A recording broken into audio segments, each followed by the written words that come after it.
श्री स्वामी कृपाप्राप्त, श्री स्वामी समर्थ.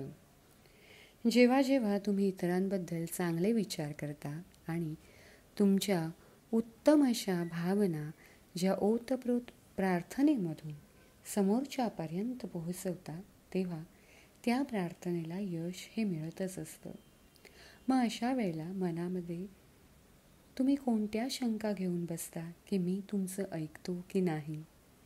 जर मनुष्य योनीमध्ये असून एक मनुष्य दुसऱ्याचा विचार हा त्याच्या अंतर्मनातून वाचू शकतो, तर तुम्ही ज्या प्रार्थना, जे नामस्मरण, जे स्तोत्रपठण, जे पूजापाठ, जी साधना करत आहात ते ऐकणार नाही का?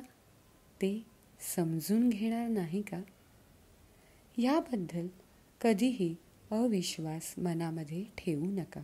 कारण जेव्हा जेव्हा तुम्ही माझं नाव घेतलं तेव्हा तेव्हा मी तुमच्या सोबतच होतो आणि राहीन. त्यामुळे सदैव साधनेत राहा, उत्तम विचारात राहा आणि तुमचे उत्तम विचार म्हणजेच माझं नाम आहे हे कधीही विसरू नका. श्री स्वामी समर्थ.